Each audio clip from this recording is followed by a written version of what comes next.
하나님 말씀은 사무엘상 2장 22절부터 36절 말씀까지입니다.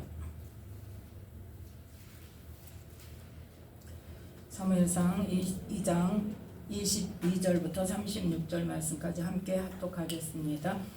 엘리가 매우 늙었더니 그 아들들이 온 이스라엘에게 행한 모든 일과 회막문에서 수종드는 여인과 동침하였음을 듣고 그들에게 이르되 너희가 어찌하여 이런 일을 하느냐. 내가 너희의 악행을 이 모든 백성에게서 듣노라. 내 아들아 그리 말라. 내게 들리는 소문이 좋지 아니하니라. 너희가 여호와의 백성으로 범죄케 하는도다. 사람이 사람에게 범죄하면 하나님이 판결하시려니와 사람이 여호와께 범죄하면 누가 위하여 간구하겠느냐 하되 그들이 그 아비의 말을 듣지 아니하였으니 이는 여호와께서 그들을 죽이기로 뜻하셨음이었더라. 아이 사무엘이 점점 자라매 여호와와 사람들에게 은총을 더욱 받더라. 하나님의 사람이 엘리에게 와서 그에게 이르되 여호와의 말씀에 너희 조상의 집이 애굽에서 바로의 집에 속하였을 때에 내가 그들에게 나타나지 아니하였느냐. 이스라엘 모든 지파 중에서 내가 그를 택하여 나의 제사장을 삼아 그로 내 단에 올라 분향하며 내 앞에서 에봇을 입게 하지 아니하였느냐. 이스라엘 자손에 드리는 모든 화제를 내가 네 조상의 집에 두지 아니하였느냐. 너희는 어찌하여 내가 나의 처소에서 명한 나의 제물과 예물을 밟으며 내 아들들을 나보다 더 중히 여겨 내 백성 이스라엘에 드리는 가장 좋은 것으로 스스로 살찌게 하느냐. 그러므로 이스라엘의 하나님 나 여호와가 말하노라. 내가 전에 네 집과 네 조상의 집이 내 앞에 영영히 행하리라 하였으나 이제 나 여호와가 말하노니 결단코 그렇게 아니하리라. 나를 존중히 여기는 자를 내가 존중히 여기고 나를 멸시하는 자를 내가 경멸히 여기리라. 보라, 내가 네 팔과 네 조상의 집 팔을 끊어 네 집에 노인이 하나도 없게 하는 날이 이를지라. 이스라엘에게 모든 복을 베푸는 중에 너는 네 처소의 환난을 볼 것이요 네 집에 영영토록 노인이 없을 것이며 네 단에서 내가 버리지 아니할 너의 사람이 네 눈을 쇠잔케 하고 내 마음을 슬프게 할 것이요 내 집에 생산하는 모든 자가 젊어서 죽으리라. 내 두 아들 홈니와 비누아스가 한날에 죽으리니 그 둘에 당할 그 일이 내게 표징이 되리라. 내가 나를 위하여 충실한 제사장을 일으키리니 그 사람은 내 마음 내 뜻대로 행할 것이라. 내가 그를 위하여 견고한 집을 세우리니 그가 나의 기름 부음을 받은 자 앞에서 영구히 행하리라. 내 집에 남은 사람이 각기 와서 은 한 조각과 떡 한 덩이를 위하여 그에게 엎드려 가로되 청하노니 내게 한 제사장의 직분을 맡겨 나로 떡 조각을 먹게 하소서 하리라 하셨다 하니라. 아멘. 말씀에 은혜가 있으시기 바랍니다. 오늘 말씀은 사무엘상 2장 22절부터 36절 말씀까지를 통하여서 하나님의 경고라는 말씀의 제목으로 함께 은혜를 나누고자 합니다. 자, 사무엘상 2장 22절부터 24절 말씀까지 뭐에 대해서 말씀하고 있습니까? 엘리의 아들들의 죄에 대해서 말씀하고 있죠. 엘리가 이제 아들들이 죄 지은 걸 알아요, 몰라요? 알아요. 소문이 막 나서 온 지금 이스라엘이 들썩들썩해요. 온 이스라엘이 다 왜 제사 드리고 다 오잖아요. 다 오는데 보죠. 한두 번 하는 일이 아니라. 그래서 그 아들들이 온 이스라엘에게 행한 모든 일이 뭐예요? 하나님께 제사 드리는 그 제물을 가지고 하나님께 제사를 드리기도 전에 막 뺏어가고, 또 정해져 있잖아요. 제사장은 화제를 드리고 그 다음에 그 먹을 수 있는 그 부위가 있잖아요. 가슴살하고 다리살하고 뒷다리살하고, 그리고 나머지는 누가 먹어야 돼요? 제사 드리는 사람과 그 이제 주변 사람들, 나머지 사람들이 나누어 먹는, 그렇게 먹을 수 있는 음식이 정해지고 몫이 정해져 있는데 그것을 다 무시하고, 즉 누구를 무시하고? 하나님의 말씀을 무시하고. 즉 그래서 17절 말씀에 보니까 대표적으로 한마디로 뭐라고 말씀하신다? 그들이 여호와의 제사를 멸시하였다. 즉 하나님을 멸시하였다. 그 온 이스라엘에게 행한 모든 일이 바로 첫 번째 하나님의 제사를 멸시하였고, 하나님께서 말씀하신 대로 하지 않고 하나님까지 그러니까 뭐 하는 거예요? 멸시하는 거. 그런 행동을 할 뿐만 아니라 또 한 가지 무슨 죄가 있어요? 회막문에서 수종드는 여인과 동침하였다. 제사장은 어떻게 하라고 그랬어요? 결혼도 딱 처녀하고만 하라고 그랬잖아요. 그만큼 어떻게 해요? 거룩한 사람과 결혼을 해서 거룩한 삶을 살아라. 제사장은 첫 번째로 이혼한 여인에게도 장가가면 안 된다는 거예요. 그래서 거룩한 처녀하고만 결혼을 해서 거룩한 결혼 생활을 하는 것으로 제사장의 삶이 시작부터 끝까지 되어야 되는데, 지금 어떻게 했다? 회막문에서 수종드는 여인과 동침하였다. 자기 부인이 아닌, 결혼한 여자가 아닌 회막문에서 또 수종든다는 것은 뭐예요? 지금 하나님의 제사 드리는 일, 성막에 하는 일을 종사하는 그러한 여자들과 동침해버렸어요. 그러니까 이 지금 무슨 죄예요? 음란의 죄죠. 그것뿐만 아니라 24절 말씀, 24절 말씀 함께 읽습니다. 내 아들아 그리 말라. 내게 들리는 소문이 좋지 아니하니라. 너희가 여호와의 백성으로 범죄케 하는도다. 25절 사람이 사람에게 범죄하면 하나님이 판결하시려니와 사람이 여호와께 범죄하면 누가 위하여 간구하겠느냐. 아멘. 무슨 죄를 지금 범하게 하는 거예요? 자기만 죄 지은 게 아니라 그 제사장, 엘리 아들들도 제사장이잖아요. 그 제사장이 지금 완전히 뭐예요? 일반 백성도 하면 안 된다고 해야 할 제사장이 일반 백성들이 해도 안 되는 죄를 짓는 것을 보고 뭐 하겠어요? 비난하고 판단하고 정죄하고 하지 않겠어요? 또 그 제사장은 누가 세웠어요? 누가 세웠어요? 하나님께서 세웠죠. 하나님께서 아론의 아들들로만 제사장으로 해서 자손 대대로 제사장직을 모든 아론의 자손들이 다 돌아가면서 제비 뽑아서 돌아가면서 순번을 정해서 그 제사하는 일에 동참하게 만들어 놨는데, 하나님께서 제사장을 정해 놨는데 저렇게 음란하고 저렇게 제사를 지낼 때도 하나님을 말씀대로 하지 않고 자기 배만 불리고 자기 욕심만 부리고 저렇게 함부로 행하고, 그렇게 살 때 얼마나 함부로 하겠어요. 그래서 이 엘리의 두 아들들 홈리와 비느하스를 비난하고 손가락질하고, 그러면 아들들이 그렇게 개차반인데 한마디로 말해서, 그런데 그 아버지한테는 손가락질 안 하겠어요? 엘리는 제사장이 돼가지고 백성들만 가르치려 할 것이 아니라 지 자식부터 잘 가르치지 온갖 이야기들을 다 하지 않겠느냐는 거예요. 그래서 그 말을 하는 거예요. 너희가 여호와의 백성으로 범죄케 하는도다. 지금 소문이 무슨 소문이요? 그 엘리와 엘리의 두 아들들을 비난하는 것이 소문이란 말이에요.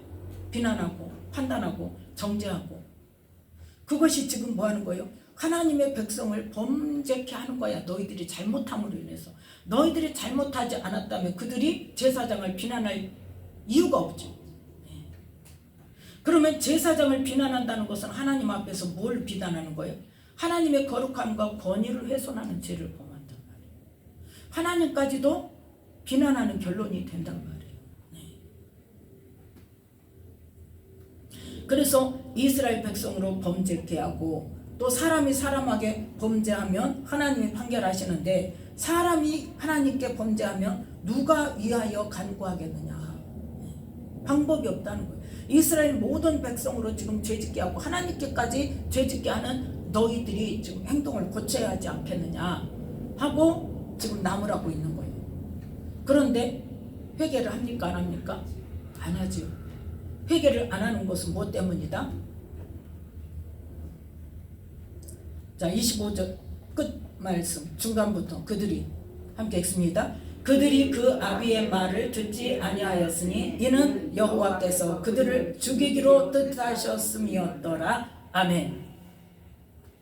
회개하지 않는 것이, 아비의 말을 듣지 않았다는 것이 뭐예요? 회개하지 않았다는 거, 돌이키지 않았다는 거, 여전히 그 죄를 짓고 있다는 거예요. 그것은 뭐라는 거죠? 하나님께서 이미 뭐 하셨다는 거예요? 지금 버리셨다는 거예요. 죽이기로 작정하셨다는 거예요. 그래서 한마디로 말해서 회개는 하나님의 은혜입니다. 하나님의 은혜가 임하지 않으면 회개할 수 없어요. 그래서 한번 성령을 맛보고 성령에 참여한 바 되고 그 능력을 맛보고 내세에 참여한 자가 된 자가 다시 죄를 범하면 뭐 할 수 없다 그랬어요? 회개케 할 수 없다 그랬어요. 그게 뭐냐? 한번 은혜를 맛봤으면, 하나님의 은혜를 힘입었으면, 내세를 경험했으면, 주님을 만났으면, 말씀의 권능을 붙들었으면, 성령의 강력한 불을 받았으면 뭐가 돼야 돼요? 심령이 지금 변화가 되어 있잖아요. 그런데 다시 죄를 짓는다는 것은 뭐예요? 그건 고의로 하는 거예요. 그거는 뭐 하겠다는 거예요? 하나님의 말씀을 이겨먹겠다는 거예요. 하나님을 이겨먹겠다는 거예요. 그래서 누구하고 똑같아? 엘리의 두 아들들이 제사를 멸시했던 그 행동과 일치한다는 겁니다. 그래서 분명히 신약에서도 회개케 할 수 없다고 했어요. 그래서 신약에서의 하나님의 징계는 뭐라고 그랬어요? 내버려 두시는 거예요. 은혜가 있는 사람은 하나님께서 아직 그래도 은혜가 있으셔서 그 사람을 생명의 길로 돌이키게 하시려면 어떤 은혜를 주신다? 회개할 수 있는 은혜를 주신다니까요. 그래서 우리는 내가 회개하는 게 아니라 하나님께서, 하나님의 성령이 내 안에서 회개할 수 있도록 깨닫게 하셔야 회개를 하는 거예요. 깨닫게 하셔요. 말씀이 생각나요. 그런데 내가 고집부리고 그 죄를 계속 지어. 그러면 하나님은 나중에는 어쩐다? 말씀 안 하신다니까요. 내버려 두신다니까요. 그건 뭐와 같다? 하나님께서 그냥, 근데 이제 신약에서는 예수님께서 우리의 죄를 담당을 하셨기 때문에 언제까지 기다리셔? 끝날까지 기다리셔요. 끝까지 기다리세요. 뭐 하기를? 우리가 돌아오기를, 돌이키기를. 하나님 나 살려주세요. 하나님 나 잘못했어요. 할 때까지. 그거는 이제 누가 해? 내가 그걸 깨닫는데 그 내가 스스로 깨닫는 것은 어디까지 가야 돼? 막장까지 가야 내가 스스로 깨달아. 막장까지 가야. 막장까지 가도 하나님의 은혜, 그것도 성령께서 깨닫게 하실 수 있는 사람이 아니면, 쉽게 말해서 예수님을 모르고 하나님을 모르고 전혀 하나님과 상관없이, 말씀과 상관없이 사는 사람들은 그 막장에 가면 뭘 생각해요? 누구한테 잡혀있는 사람이야? 사단에게 잡혀있는 사람. 그럼 어디로 가요? 죽는 거예요. 죽자. 나 못 살겠다. 더 이상 못 살겠다. 방법이 없다. 그냥 죽자.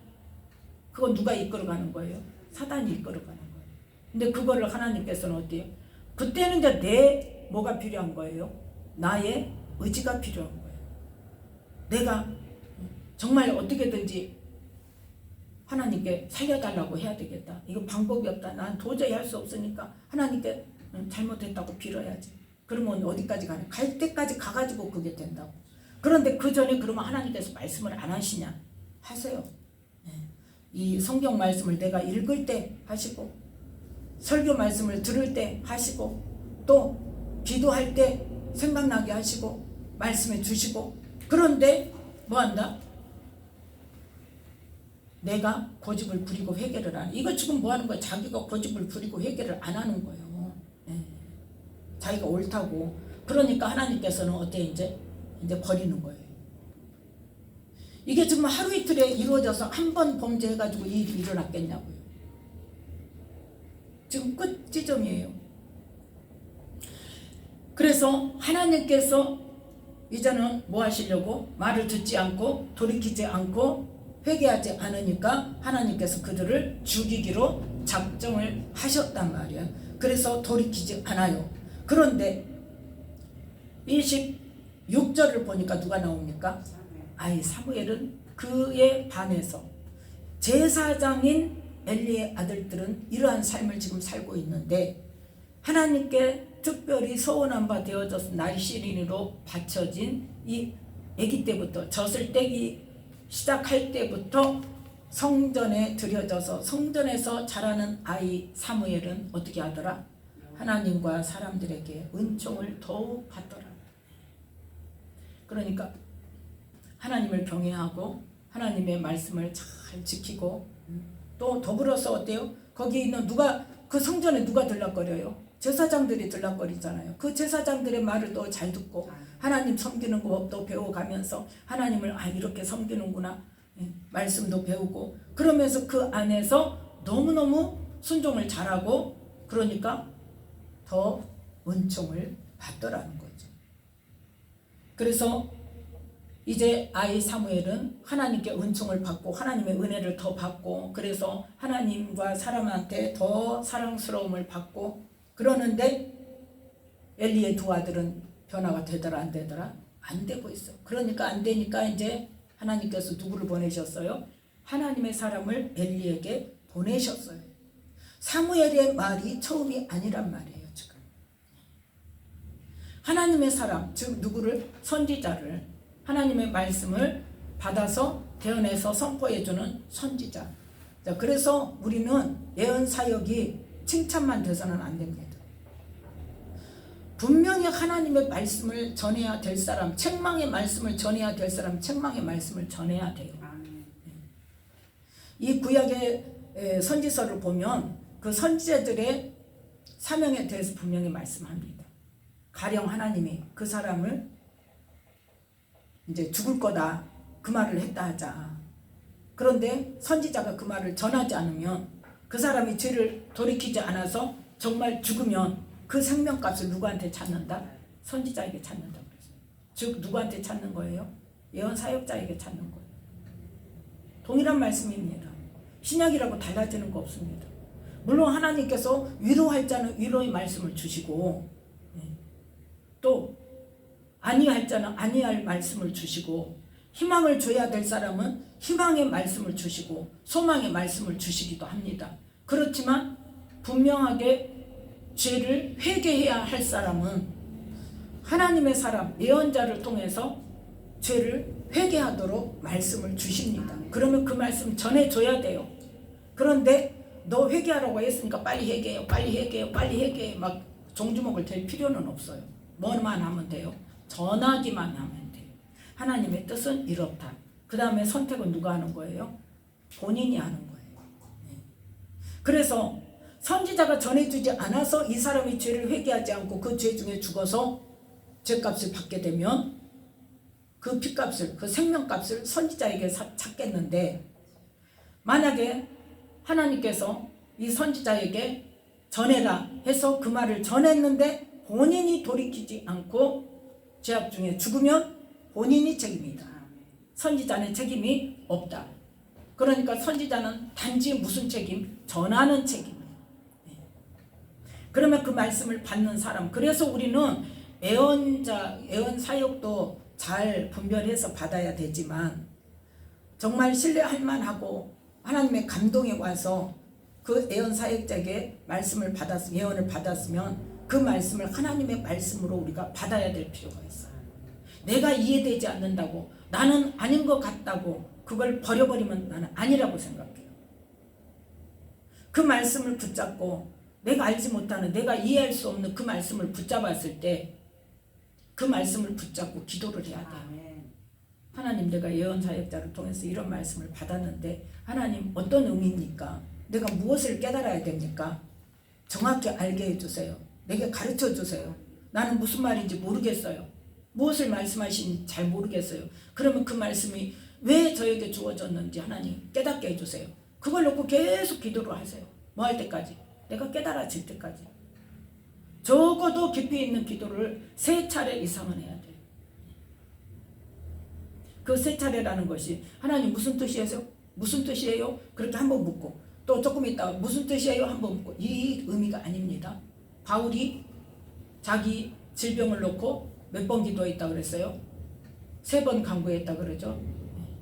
그런데 뭐 하기까지 강구한 거예요? 응답을 받기까지 3번을 강구했다는 거예요. 3차례를. 그게 20일 작정 기도가 됐든 아니면 하루 저녁 철야 기도가 됐든 100일 작정 기도가 됐든 그 제목을 놓고 기도를 해서 뭐 할 때까지? 응답 받을 때까지 기도해서 응답 받기까지 한 차례. 또 그 다음에 다시 또 응답을 몇 번까지 받아야 돼? 3번은 받아야 돼. 3번은 받아야 돼. 중요한 문제를 놓고는. 근데 우리는 기도하다가 어떤 생각이 딱 들면 아 이게 응답인가 보다. 그리고 그대로 실천해버리면 거기에서 오류가 생길 수 있어요. 또 한 가지 방법은 본인이 3차례 기도하는 것도 하나의 방법이고 또 한 가지는 기도를 많이 하시는 분들에게 기도 부탁을 하는 거예요. 어떤 문제를 놓고 뭐 과정도 설명할 필요 없어요. 내가 어떤 응답을 받았는데 내 마음이 어떤 마음이면 그거 말로 할 필요도 없어요. 그냥 이 문제를 하나님께서 내가 어떻게 하기를 원하시는가 하나님께 기도를 좀 응답을 좀 받아주세요.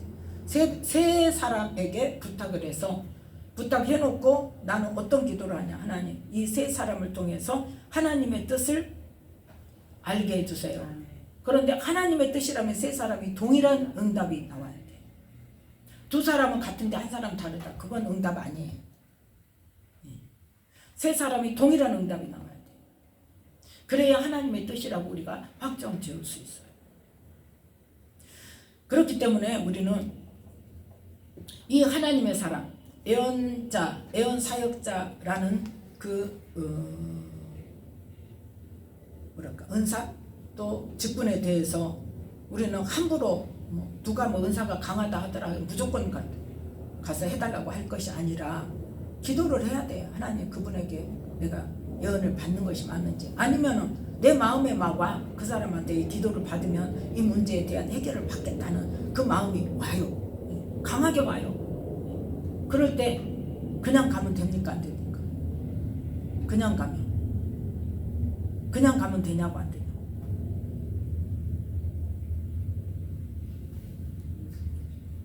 기도를 하고 가야 된다. 매사에 우리는 내 마음에 확신이 온다 할지라도 하나님 내가 지금 내 마음에 확신이 와서 하나님의 응답인 줄 알고 지금 갑니다. 그러면 하나님 그분의 마음을 성령님께서 온전히 붙잡아 주셔서 예언사역자 탁월한 예언사역자라고 해서 틀리지 말라는 법은 없습니다. 100% 하나님 그 응답이 100% 맞다는 보장이 없어요. 틀릴 수 있습니다. 뭐도 역사할 수 있다? 사단도 역사할 수 있어요. 나에게 역사하기 위해서 그 사람의 마음과 생각과 입술을 사로잡을 수도 있단 말이에요. 사단이 나는 사단이다 그렇게 나타내고 하는 게 아니기 때문에 사단도 마음의 감동으로 하나님이 주시는 응답도 마음의 감동으로 아니면 어떤 환상으로 그렇게 주세요. 그렇기 때문에 우리는 가기 전에 꼭 기도를 해야 돼요. 예언 받기 전에 기도를 해야 돼. 주님의 보혈로 덮어주셔서 원수막이 틈타지 못하도록 보호해 주시고 하나님께서 이 시간 이 예언 사역자의 입술과 마음과 생각을 붙잡아 주시고 하나님께서 내게 주시고 싶은 말씀 내게 주실 응답을 성령님께서만 온전히 붙들어서 이 시간 선포하게 해주세요. 그 기도를 꼭 하고 가야 돼요. 근데 우리는 맨날 어떻게 가? 그냥 가. 누가 예언이 탁월하더라 그러면 그냥 가가지고 그냥 주는 대로 받아가지고 근데 내 생각하고 다르네? 그럼 어떻게 해요? 그 사람 예언 틀렸어. 하나님의 생각이 내 생각하고 같아야 됩니까? 꼭 100% 같을 수 있어요? 그러면 우리가 하나님 하지. 그죠? 하나님의 생각과 우리 생각은 어떻다? 다르다니까요. 길도 다르다니까요. 그렇기 때문에 물론 하나님께서 내가 원하는 응답을 주실 수도 있어요. 그렇지만 내가 원하지 않는 말씀을 들을 수도 있어요. 거기에 대해서 우리는 그 하나님이 말씀을 듣겠다고 예언사역자에게 가는 순간부터 우리는 뭐를 각오해야 돼? 그 사람이 하는 말이 하나님의 말씀이라는 것을 각오해야 돼. 그래서 뭐 해야 할 각오가 돼 있어야 돼? 순종해야 될 각오가 돼 있어야 돼. 그게 안 돼 있으면 받지 마세요. 받지 마세요. 그거 내가 찾아가서 안 받는다고 해서 하나님께서 내게 응답을 안 주시지는 않습니다. 느닷없이 지나가는 말로도 어느 누군가가 어떤 말을 했는데 그게 내 머리를 탁 칠 때가, 아 이게 응답이구나 하고 내가 붙잡아질 때가 있어요. 그거는 누가 하시는 거예요? 성령님께서 하시는 거예요. 그렇기 때문에 예언을 받으려면 그분이 예언 선포하는 말씀을 내 마음에 안 들면 버린다는 그 생각은 버리는 게 좋아요. 그래서 하나님의 말씀을 받겠다는 그 분명한 마음과 또 그 사역자를 통해서 하나님께서만 역사하시도록 기도하는 먼저의 그 자세가, 행위가 꼭 필요하다. 그러면서 내가 고넬료처럼 내가 하나님 앞에 있나이다. 주님 내게 이 시간 말씀해 주옵소서. 그래서 이제 어떤 사역자들은 저도 그래 예언 사역을 하면 하나님 이 시간 이분에게 필요한 말 하나님께서 하고자 하시는 말씀을 주세요. 그렇게 하고 기도를 시작해요. 자, 그래서 이제 하나님의 사람이라는 이야기가 나와서 잠깐 옆으로 셌습니다. 이 하나님의 사람이 하나님의 말씀을 전하는 선지자가 하나님의 명령을 받고 누구에게 왔어요? 엘리에게 왔어요. 그러면서 이제 27절부터 29절 말씀까지는 28절 말씀까지 지금 내가 너의 어떠함을 보고 제사장의 직분을 준 게 아니라 내가 너를 택해서 내가 일방적으로 너의 조상을 택해서 너의 조상으로 말미암아 제사장 직분을 행하게 하고 그 조상에게 준 제사장 직분을 너는 그의 자손이라는 이유만으로 그 직분을 지금 행하고 있는데 그래서 이스라엘 자손이 제사 드리는 모든 화제를 내가 네 조상의 집에 주지 아니하였느냐 하나님께서 주시는 것인데 자 29절 함께 읽습니다. 너희는 어찌하여 내가 나의 처소에서 명한 나의 제물과 예물을 밟으며 네 아들들을 나보다 더 중히 여겨 내 백성 이스라엘에 드리는 가장 좋은 것으로 스스로 살찌게 하느냐. 아멘. 지금 예물을 하나님께 드리는 화제의 제물의 그 고기를 그렇게 했다는 말이 엘리에게 들렸을까요? 안 들렸을까요? 들렸어요. 그런데 엘리가 어떻게 했다는 거예요? 조치를 취하지 않았다는 거예요. 놔뒀다는 거예요. 그걸 보고 하나님께서 지금 뭐라고 말씀하시는지 네 아들들은 나보다 더 중히 여겼다. 하나님께 죄 지은 아들들을 책망하지 않고 그걸 고치지 않고 뭐 하는 거예요 지금? 그걸 내버려 두는 것을 가지고 하나님께서는 네 아들을 나보다 더 중히 여긴 거다 그거는. 그래서 네 아들들이 이 이스라엘 백성들이 드리는 가장 좋은 것으로 스스로를 위해서 살찌게 하는. 그러니까 자녀들의 죄악을 하나님께 범하는 죄를 지적하지 않고 고치라고 나무라지 않고 책망하지 않고 그냥 내버려 두면서 말로만 하니까 듣더라 안 듣더라 안 듣더라 그럼에도 불구하고 어쩌더라 그냥 내버려 뒀으니까 내가 이제는 너의 후손을 멸할 수밖에 없다고 말씀하십니다. 자, 그래서 30절 함께 읽습니다. 그러므로 이스라엘의 하나님 나 여호와가 말하노라 내가 전에 네 집과 네 조상의 집이 내 앞에 영영히 행하리라 하였으나 이제 나 여호와가 말하노니 결단코 그렇게 아니하리라. 나를 존중히 여기는 자를 내가 존중히 여기고 나를 멸시하는 자를 내가 경멸히 여기리라. 아멘. 어떤 자는 하나님을 존중히 여기는 자, 하나님만 말씀합니까? 하나님의 법을 존중히 여기는 자, 즉 하나님의 말씀을 존중히 여기는 자를 내가 존중히 여기고 하나님의 말씀을 멸시하는 자, 하나님을 멸시한다는 것은 뭘과 마찬가지다? 하나님의 말씀을 멸시하는 것과 마찬가지란 말이에요. 그래서 이스라엘 백성들에게 처음에 십계명을 주고 모세를 산 위로 불러서 40일 동안 모세와 함께 하나님께서 그 이스라엘 백성들에게 줄 십계명에 쓰인 돌을 만들고 계실 때 아래에서 이스라엘 백성들은 뭐를 했다? 하나님께서 이미 선포했어요. 십계명을 이미 선포하고 그 다음에 올라갔어요 모세가. 그 말씀대로 지키겠다고 했어요.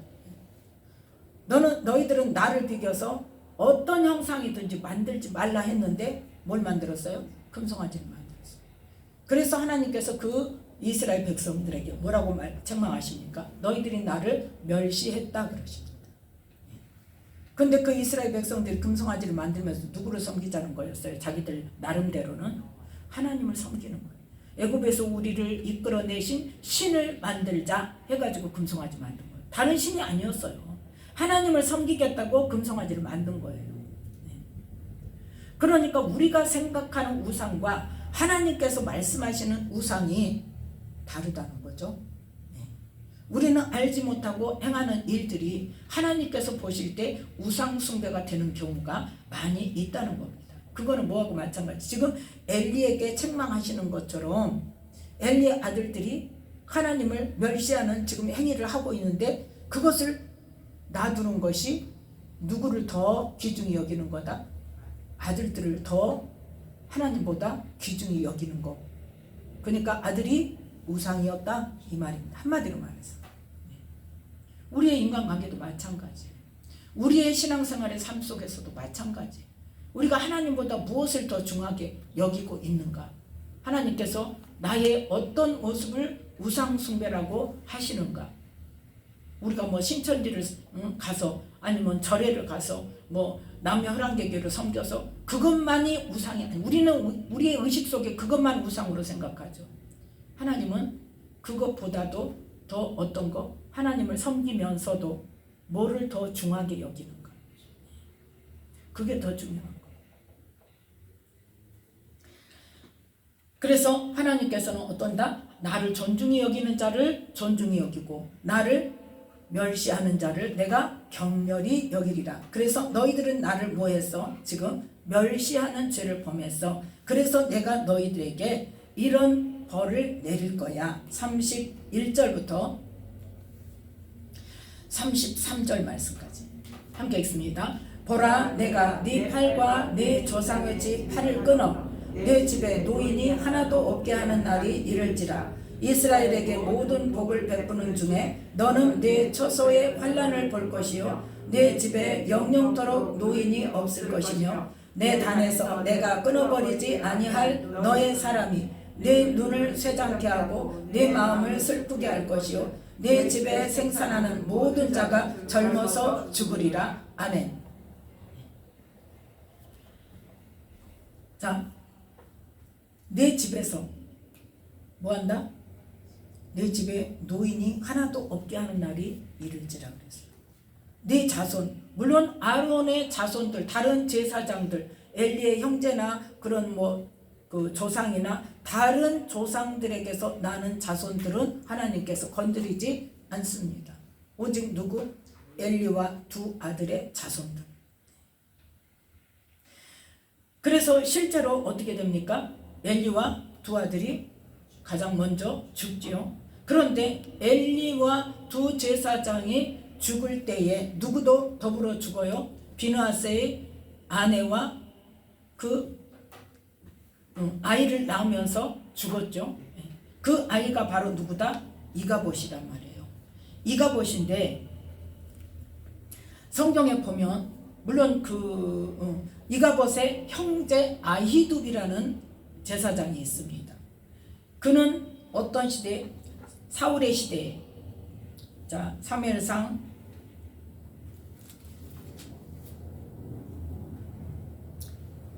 14장 3절 말씀.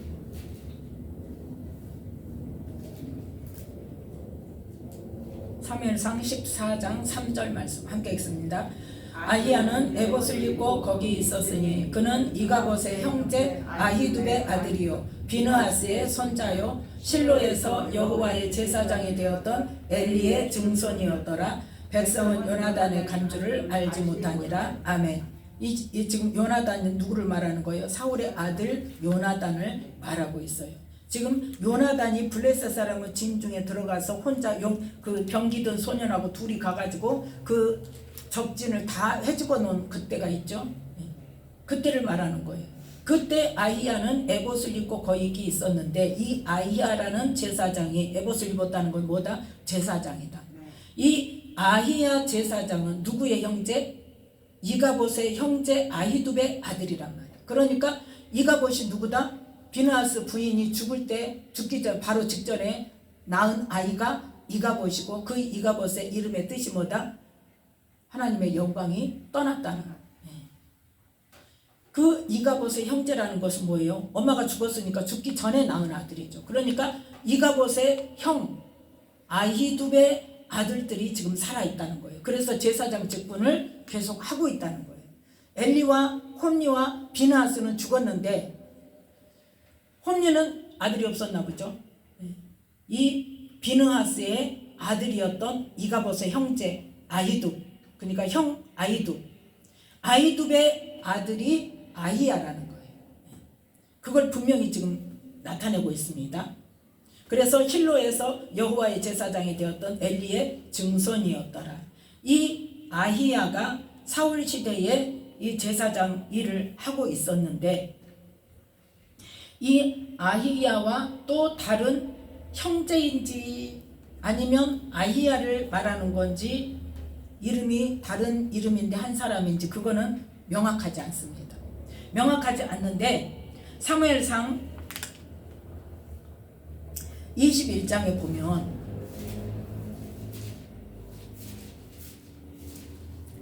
21장 1절에 보니까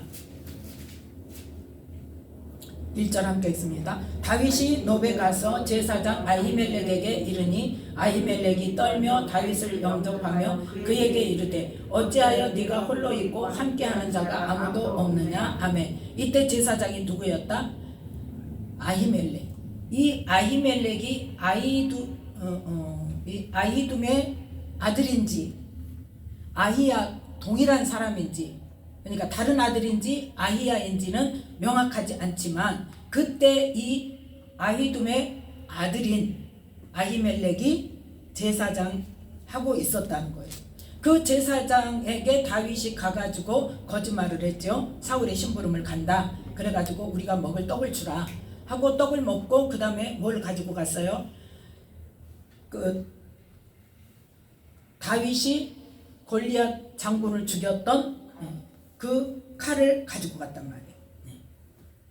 그 칼을 가지고 갔는데 그때 사울이 지금 쫓고 있었죠. 그런데 그때 누가 그 자리에 있었더라? 7절에 보니까 사울의 신하 한 사람이 여호와 앞에 머물러 있었는데 그는 도액이라 이름하는 에돔 사람이요 사울의 목자장이었더라. 이 에돔이라는 사람이 사울에게 가서 이 다윗이 그곳에 왔는데 제사장이 그렇게 했습니다 하고 보고를 했더니, 자 22장 10절에 보니까 이제 말하는 게 나오죠. 아히멜렉이 그를 위하여 여호와께 묻고 그에게 식물도 주고 블레셋 사람 골리앗의 칼도 주더이다. 그랬더니 11절부터 함께 읽습니다. 왕이 보내어 아히둡의 아들 제사장 아히멜렉과, 아멘. 여기에 이제 아히둡의 아들이라고 분명히 나와 있죠. 아히둡의 아들 제사장 아히멜렉과 그 아비의 온 집 곧 노베에 있는 제사장들을 부르매 그들이 다 왕께 이른지라. 아멘. 여기만 읽어요. 이래가지고 이 다 불러가지고 어떻게 해요? 다 죽여버리죠. 다 죽여버려. 자 18절 말씀부터 함께 읽습니다.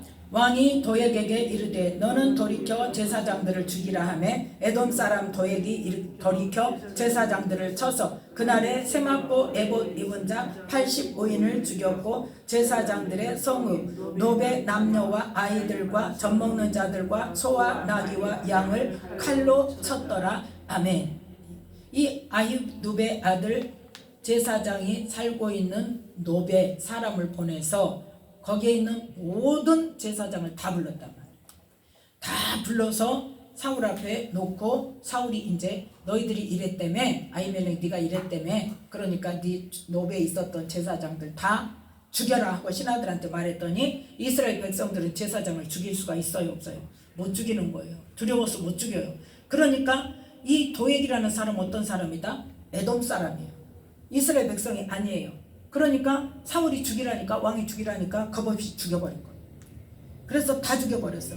그런데 다 죽여서 지금 어떤 말씀이 이루어졌어?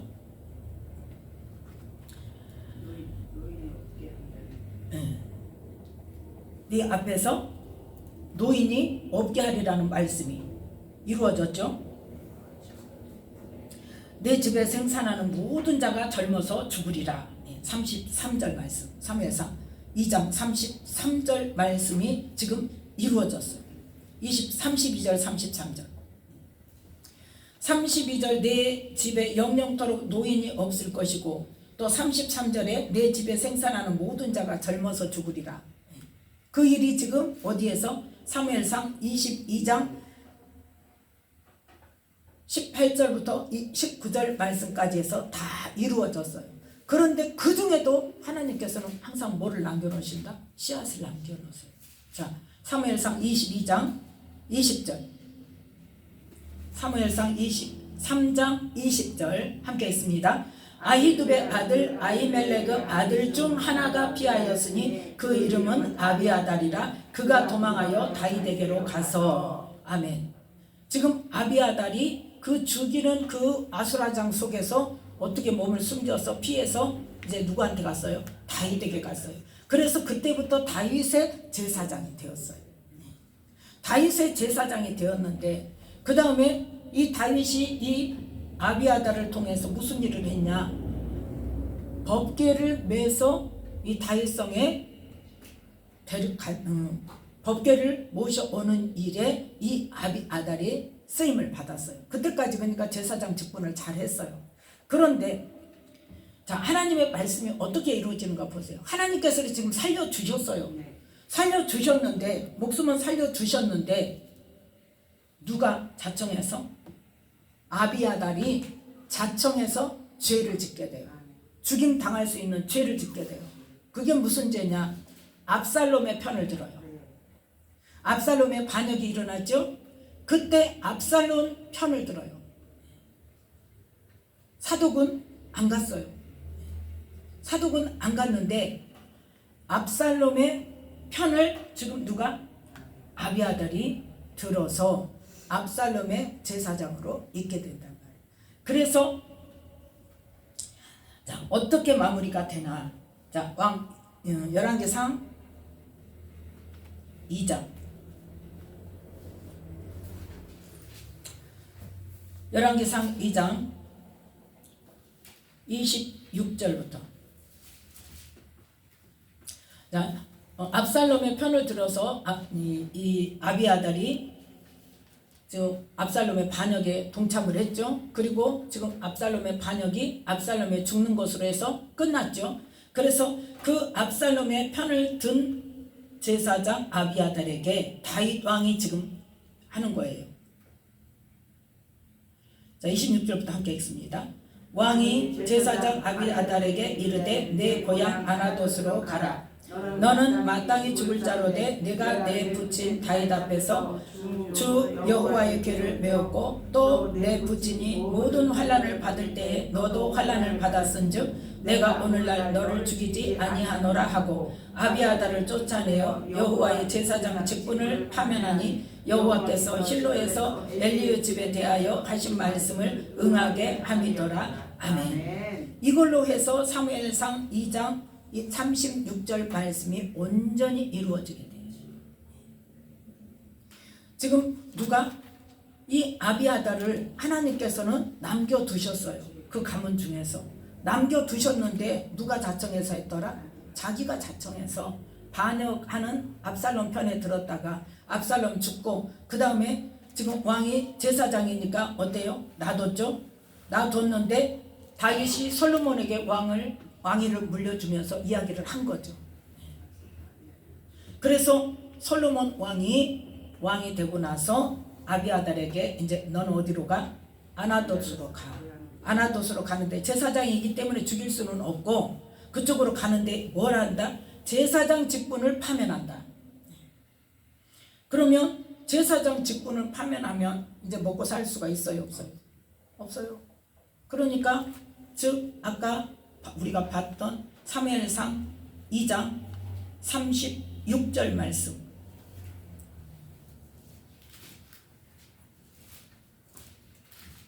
자, 함께 읽습니다.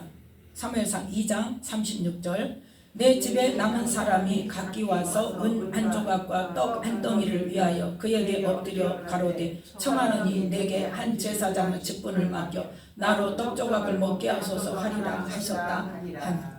아멘. 지금 31절에 내 집에 노인이 하나도 없게 하는 날이 이를지라, 그 말씀대로 지금 다 어떻게 했어요? 그리고 33절 말씀대로 내 집에 생산하는 모든 자가 젊어서 죽으리라. 그 일이 지금 아까 열왕기상 2장에서 솔로몬 왕이 아비아다를 쫓아내는 것으로 끝났단 말이에요. 그 전에 또 무엇으로 1차 끝나고 사울 왕이 다윗을 도왔다고 누구를? 아히멜렉을 제사장으로 있을 때 다 불러다가 완전히 그때 다 죽여버리고 80명을 죽였다고 그랬잖아요. 남녀 어린아이 다 죽였다. 도망갔으니까 아비아달이 산 거예요. 안 도망갔으면 그때 다 죽어서 끝났어요. 그런데 하나님의 말씀에 뭐가 남았어? 36절 말씀이 남은 거예요. 하나님 말씀은 철저하게 그대로 이루어집니다. 지금 33절로 끝나야 돼. 사울이 죽였을 때 그 노베에 있는 모든 제사장, 그곳에 있던 뭐 남녀 유아 다 죽였다 그랬잖아. 짐승까지 다 죽였다 그랬잖아. 그럼에도 불구하고 하나님은 어때요? 내 집에 남은 사람이 있다고 그랬잖아요. 그래서 이 마지막 남은 누구? 아비아달에게 제사장 직분을 파면하고 고향 아나돗으로 가게 하고, 거기에서 이제 먹을 것이 없으니까 어때? 제사장들에게 어떻게 이제 그 일을 옆에서라도 좀 허드렛 일이라도 도와가면서 뭘 좀 얻어먹을 수 있도록 해달라, 이렇게 하도록 만드시겠다는 말씀이 그대로 이루어집니다. 그런데 아이러니한 건 뭔지 아십니까? 하나님의 참 행하시는 일은 이 아나돗 지역의 제사장이었던 누구? 예레미야를 마지막 시대에 불러서, 남유다가 멸망할 그 마지막 시기에 불러서 그 정말 전하기 어려운 나라가 멸망할 것이라는 그 이야기를 하게 하시고, 하나님께서는 그러니까 버린다고 해서 아주 버리시는 게 아니에요. 한번 택하시는 사람은 어떻게 했었든지. 그런데 하나님은 지금 이 제사장의 직분 엘리의 후손 중에서 그렇게 사용하시는 거지, 중간중간에 어때요? 죄 없이 그 말씀에 의해서 죽는 사람도 있고 자기의 죄 때문에 죽은 사람도 있고, 그런데 하나님의 말씀은 반드시 그렇게 이루신다는 거. 우리가 기억할 것은 그겁니다. 그래서 이 사무엘상, 다시 본문으로 돌아옵니다. 본문으로 돌아와서 사무엘상 2장에 보면 한 가지 더 말씀을 하십니다. 지금 31절부터 36절 말씀까지를 통해서 35절 한 절만 빼고 나머지는 뭐에 관한 말씀이에요? 엘리의 후손들에 관한 말씀이에요. 이렇게 행할 것이다, 이렇게 멸망될 것이다. 그래서 나중에는 정말 제사장 직분까지도 파면되어서 먹을 것이 없어서 정말 어떻게든지 먹을 수 있는 그러한 일을 달라고 구걸하는 날이 올 것이다. 그렇게까지 하셨는데 또 한 가지 선포하신 말씀이 뭐냐? 35절 말씀이에요. 자, 35절 함께 읽겠습니다. 내가 나를 위하여 충실한 제사장을 일으키리니 그 사람은 내 마음 내 뜻대로 행할 것이라. 내가 그를 위하여 견고한 집을 세우리니 그가 나의 기름 부음을 받은 자 앞에서 영구히 행하리라. 아멘. 첫 번째 누구? 충실한 제사장 누구요? 누구겠어요? 응? 자신 있게 말씀하세요. 그렇죠, 당연하죠. 이 지금 주인공이 누구요? 사무엘이죠. 그래서 26절에 사무엘이 가나서 하나님께 은총을 받고 있다는 말씀을 하고 있잖아요. 그러니까 지금 그만큼 은총을 받는다는 것은 뭐예요? 충실하게 하나님을 경외하면서 자기 맡은 바 어쨌든 어릴지라도 그가 할 수 있는 것들을 하나님을 경외하는 마음으로 충실하게 감당하고 있었다는 거예요. 그 충실한 자를 제사장으로 세우겠다는 거예요. 그런데 그 사람은 어쩐다? 내 마음 내 뜻대로 행할 것이다. 하나님께서 말씀하신 대로, 하나님께서 생각하신 대로, 하나님께서 원하시는 대로 그 뜻을 다 순종할 것이다. 그래서 그를 위하여 견고한 집을 세우는데 그가 나의 기름 부음을 받은 자 앞에서 영구히 행하리라. 첫 기름 부은 자가 뭐하고 뭐예요? 물론 제사장이지만 본인이 제사장이니까 그 다음에는 뭐? 왕. 그 다음에는 선지자. 그런데 이 기름 부음 받은 자를 하나님의 뜻을 행하고 하나님 마음에 합하고 하나님에 의해서 모든 일을 하나님의 뜻을 이룰 사람들이 누구예요? 바로 다윗 왕. 또 그 다음에 누구? 예수님. 그 예수님이 영구히 행하죠. 그 예수님 앞에서. 그러니까 이 사무엘이 누구 먼저 다윗을 세우게 되고 다윗을 섬기면서 그 다윗이 뭐하도록 하나님을 더 잘 섬기도록 그 일을 하게 하고 그 다음에 뭐한다? 그 다윗을 통해서 하나님의 뜻을 이루는 예수님이 그 가문에서 탄생되게 하신다. 그래서 하나님의 뜻을 이룰 사람을 세우겠다는 거예요. 그래서 그 이 다윗을 사무엘을 통해서 백성들이 왕을 구할 때 사울이 세워지고 사무엘이 기름 부었잖아요. 다윗에게도 누가 기름 부었어요? 사무엘이 기름 부었어요. 그죠? 그걸 말하는 거예요 지금. 사울은 버려져서 영구히 행하는 사람이 아니고 하나님의 마음, 하나님의 뜻을 행하지 않는 사람이지만 그 다음에 기름 부은 다윗은 하나님의 마음대로 하나님의 뜻을 행하는 사람으로 기름을 부어져서 그 다윗과 그 다윗을 통해 이루신 메시아까지. 그래서 그 예수님을 통하여서 영구히 사무엘이 기억되어지는 그러한 일을 하게 하겠다는 것을 말씀하고 있어요. 그래서 지금 이 내용은 뭐다? 바로 30절에 나를 존중히 여기는 자를 내가 존중히 여기고 나를 멸시하는 자를 내가 경멸히 여기리라는 말씀이 실제로 이루어지는 것을 말씀하고 있는 거예요. 자, 지금 이 시대가 엘리의 이 시대가 어떤 시대예요? 제사장들이 하나님을 멸시하고 하나님의 법대로 하지 않고 자기를 위하여 일하는 그러한 시대였다면 지금 이 시대는 어떻다는 거예요? 이 시대는 어떠냐는 거예요. 하나님의 말씀 자기 생각에 의해서 다 이것도 아니야 저것도 아니야. 가장 첫 번째로 뭐가 아니야? 성령 사역하는 데는 다 아니야. 지금 성령 끝났어. 은사 끝났어. 방언도 끝났어. 지금 아무 거리낌 없이 그 말을 선포하는 사람들은 어떻게 책임질 건지 어떻게 책임질 건지 그건 누구를 부인하는 거예요? 성령을 부인하는 거예요. 분명히 성령께서 그 일을 통해서 그 일은 왜 하신다? 말씀을 증거하기 위해서 말씀이 하나님의 능력을 증거하기 위해서 그 일을 하시는 거고 지금도 무슨 시대예요? 성령 시대예요. 언제까지? 예수님이 다시 오시는 그 시기까지 성령 시대예요. 예수님이 죽으시고 승천하셔서 오순절 마가 다락방에 성령이 임하실 때부터 지금까지 예수님이 오시는 재림하시는 그 시기까지 무슨 시대예요? 성령 시대예요. 우리에게 누구를 보내주셨어요? 성령을 보내주셨어요. 누구에게? 예수님을 믿는 자에게. 아들인 고로 아들의 영을 보내셨는데 그 성령께서는 뭘 가지고 오셨다? 하나님의 모든 지혜와 하나님의 모든 능력과 하나님의 모든 권세와 하나님이 예수님에게 주신 예수 이름의 능력과 권세 모든 것을 가지고 우리 안에 와 계신단 말이에요. 뭐 하시려고? 우리를 하나님의 나라로 인도하시려고. 그 기반이 뭐다? 예수님께서 이 땅에 오셔서 선포하신 하나님 나라 복음이란 말이에요. 그런데 예수님께서 이 땅에 율법을 폐하러 오셨습니까? 완성케 하러 오셨습니까? 완성케 하러 오셨어요. 그런데 왜 율법을 폐하라고 말을 하냐? 11조는 분명히 누구 거라고 그랬어요? 하나님 거라고 그랬어요. 그런데 지금 인터넷에 보세요. 11조를 하는 시대가 아니다. 예수님이 하지 말. 어떤 분 정말 이 말씀은 정말 하기가 조금 조심스럽기도 한데 어떤 유명한 목사님께서 CBS에 나와가지고 피 먹어도 된다고 그러더라고요. 구약에서는 피를 먹으면 안 된다고 해요. 피는 생명이라고 해요. 그 말은 맞아요. 그런데 예수님께서 예수님의 피를 먹으라고 했기 때문에 예수님의 피를 먹으니까 모든 피를 먹어도 된다는 거예요. 맞습니까?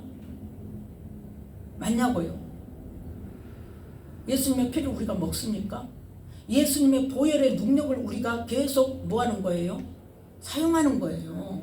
그 능력을 우리가 힘입는 거예요. 그 의미로 내 피를 마시는 자, 내 살을 먹는 자, 그렇게 말씀을 하셨죠. 내 살을 먹는다는 거는 뭐다? 말씀이죠. 생명의 양식. 말씀을 먹고 예수님의 피를 마신다는 것은 뭐예요? 예수님의 보혈의 능력, 죄사함의 능력, 그 능력에 의지해서 우리가 죄를 깨달을 때마다 주님의 보혈로 우리의 죄를 씻어달라고 하는, 그걸 의미하는 거란 말이에요. 깜짝 놀랐어요. 정말. 저도 존경했던 목사님이에요. 그래서 분명히 사도행전에 보면 사도 바울이랑 또 예수님의 제자들이 예루살렘에서 회의를 했잖아요. 왜? 유대인들이 너희들은 할례를 받아야 하나님의 백성이고 예수 믿는 사람에게, 그리스도인들에게 계속 그거 가지고 대적했잖아요. 율법을 지키지 않으면 하나님 백성 아니고, 할례하지 않으면 하나님 백성 아니고. 그래서 사도 바울이 그 지역에서, 안디옥에서 싸우다가 그 사람들하고 계속 변론을 하다가 이제 도저히 안 되니까, 이게 먹으니까 예루살렘에 가서 예루살렘의 사도들을 만나서 예루살렘 회의를 했잖아요. 그래서 내린 결론이 뭐예요? 목매어 죽은 것과 음행과 피와 제사 음식 먹지 마라. 그것이 결론이에요. 그거를 모든 그리스도인들에게 전하고 이것만 지키면 된다. 다른 것은 지킬 필요 없다. 할례 안 해도 된다. 그걸 이야기했단 말이에요. 그러니까 이 유대인들이 그 시대에 그리스도인들에게 말한 게, 율법이란 게 뭘 말하느냐, 십계명 그걸 말하는 게 아니라 부정한 음식, 정한 음식을 이야기한 거란 말이에요. 그랬을 때 모든 음식 먹어도 되는데 다른 신에게 제사 드린 음식은 먹지 마라. 동참하는 게 된다. 또 뭐를 먹지 마라? 피는 먹지 마라. 분명히 피는 구별해서 말했어요.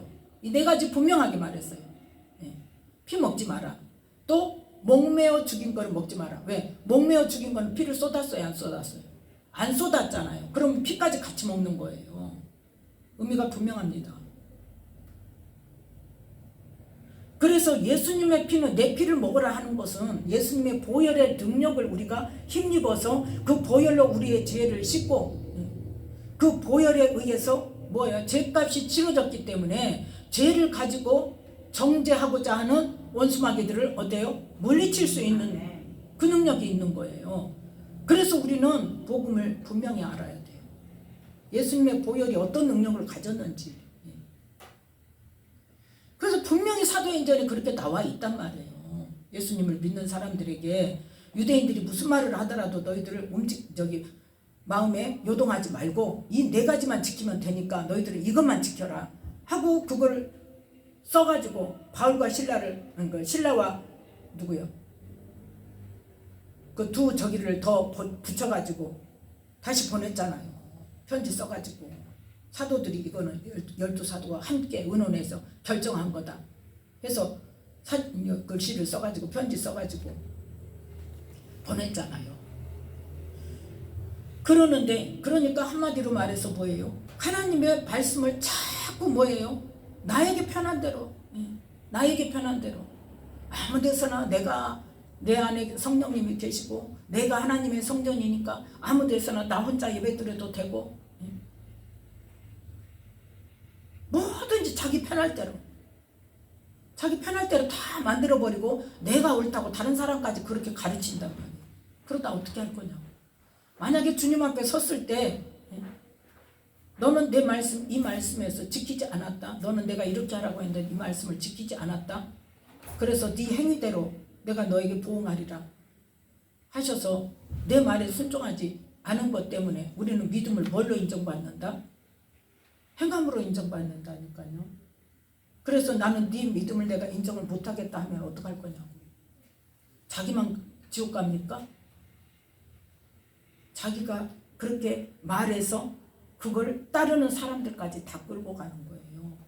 그만큼 누가 중요해요? 목회자가 그만큼 중요한 거예요.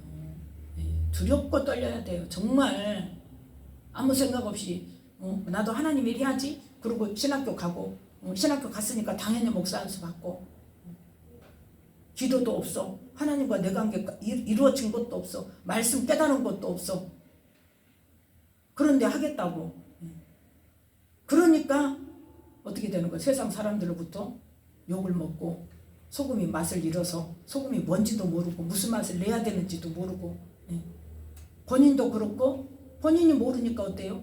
당연히 본인이 아는 대로만 가르칠 수밖에 없는 거예요. 제가 이 근처 어떤 교회도 여기 여기 이사해서 수리하는 동안에 주일날 다른 교회를 갔어요. 교회 가서 나도 예배를 드리려고. 어느 교회를 갔는데 깜짝 놀래 기절할 뻔했어요. 성령이면 나의 보디가드래요. 나의 보디가드. 나의 하는 일을 도와주고. 자, 성령님이 나의 보디가드입니까? 성령님의 이끄심을 내가 따라가야 됩니까? 성령님은 나를 생명의 길로 이끄시는 분이고 나의 거기 생명의 길로 가는 데 있어서 죄와 내가 알지 못하는 것들을 다 어떻게 하고 깨닫게 하고 알게 하고 그런 것들을 버리게 하고 하나님이 싫어하시는 것을 알게 하고 하나님이 싫어하시는 일들을 청산하게 하고 그렇게 해서 하나님께서 원하시는 일을 하게 해서 우리의 믿음을 자라게 해서 생명의 길로 하나님 나라로 인도하시기 위해서 우리를 인도하시는 분이에요. 우리를 가르치시고 깨닫게 하시고 생각나게 하시고 그래서 우리를 생명의 길로 인도하시는 분이라고. 누가 앞서가고 누가 뒤에 가야 돼요. 내가 앞서가고 하나님은 내 뜻을 이루어주시는 분입니까? 이러한 사고방식으로 가르치고 하는 참 뭐라고 말하기도 부끄럽지만 그러한 실정이란 말이에요. 그러니까 이 시간에도 하나님께서 그래서 저에게 믿음이 뭔 줄 아느냐고 그 질문을 하시고 나를 깨우치시고 나서 그때부터 제가 이 나라 교회를 위해서 중보기도 하기 시작했다니까요. 이 땅의 목회자들이 그렇게 나는 여태 잘못 배웠다는 게 완전히 내 머릿속에 충격이 돼가지고요. 1년을 울고 다녔다니까요. 나는 그렇게 안 배웠는데 성경에 다 있다는 거예요. 뭘 믿냐는 거예요. 그러니까 우리의 믿음은 어디에서 출발돼야 돼요? 성경에서 출발돼야 돼요. 말씀의 근거가 돼야 돼요. 교리에 의해서 사람들의 유명한 목사님의 설교 말씀에 의해서 우리의 믿음과 우리의 삶이 좌우지우지되면 안 된단 말이에요. 어디가 기반이 돼야 돼? 말씀의 기반이 돼야 돼. 그래서 베레아 사람들은 데살로니가 사람보다 더 신사적이어서 어떻게 했더라? 사도 바울의 똑같은 사도 바울의 말을 듣고 그 복음을 전함을 듣고 이것이 그러한가 성경을 상고했다고 그랬어요. 성경으로 뭐가 돼야 돼? 말씀이 증명이 돼야 돼요. 성경 말씀으로. 그렇게 해서 우리는 분별해서 정말 하나님께서 우리를 생명의 길로 인도하기 위해서 성령을 우리에게 보내주셔서 그 성령님께 구하고 기도하면서 가르쳐주세요. 하나님 나에게 무슨 죄가 있는지 가르쳐주세요. 하나님 내가 어떻게 해야 되는지 가르쳐주세요. 하나님 내가 알지 못하는 거 하나님 말씀해주세요. 그러한 기도들을 통해서 뭐 하는 거예요? 하나님께서 인도하고자 하시는 생명의 길로 갈 수 있는 믿음을 성장시킬 수 있는 나를 깨우쳐 가야 된다는 거예요. 그게 없으면 믿음의 성장이 없습니다. 그래서 이 시기에 이 시대에 지금 이 땅에 이 나라에 어디에서 각 교회들에서 하나님의 경고의 말씀이 들려져야 돼요. 하나님의 말씀대로 행하지 않는 것, 하나님의 말씀을 온전히 받지 않고 자기 필요한 대로 여기 자르고 저기 자르고 그런 식으로 하는 것에 대해서 하나님께서 뭐라고 말씀하시는가? 하나님을 나는 멸시하는 자가 되는가? 하나님을 존중히 여기는 자가 되는가? 그것을 경각심을 가지고 깨우칠 수 있는 이 땅의 교회들이 될 수 있게 기도해야 된다. 그건 누가 해야 돼? 먼저 그 말씀을 받은 사람이 해야 돼. 그래서 그때부터 교회를 위한 중보 기도가 시작이 된 거예요. 이 나라 목회자들을 위해서. 누가 잘못 가르치니까 성도들은 누구 말만 들어요? 자기 목사님 말만 들어요. 부흥에 가면 그 부흥 강사 목사님 말만 들어요. 그 말이 100% 맞는 줄 알아요. 가르치는 사람이 모르니까 자기가 아는 수준까지밖에 못 가르친다고요. 그러니까 뭐를 위해 기도해야 돼?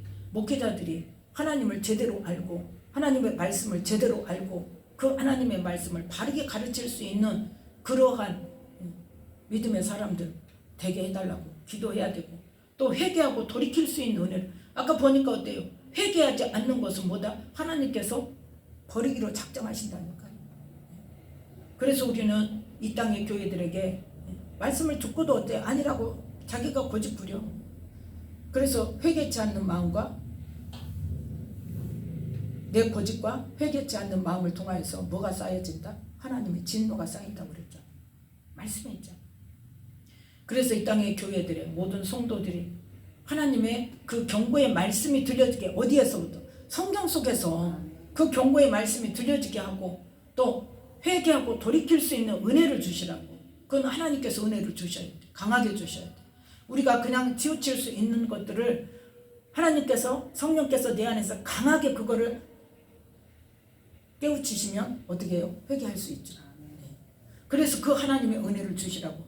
그래서 이 나라에 부흥을 주시라고. 새로운 부흥, 100년 전에 그 평양에 일어났던 그 부흥의 영이 다시 한번 이 나라에 새롭게 부어져서 회개를 통해서 모든 이 땅의 하나님의 자녀들이, 목회자에서부터 일반 성도, 주일학교, 유치부 아이들까지 회개의 영이 부어져서 모든 삶을 돌이킴으로, 진정한 부흥은 뭐다? 삶의 변화라고. 말씀대로 행하는 삶으로 변화되는 것. 그 진정한 부흥이 이 땅에 일어나도록 하나님 은혜를 주시라고 기도하는 저와 여러분이 되시기를 예수님의 이름으로 축복합니다. 기도하겠습니다. 하나님 아버지,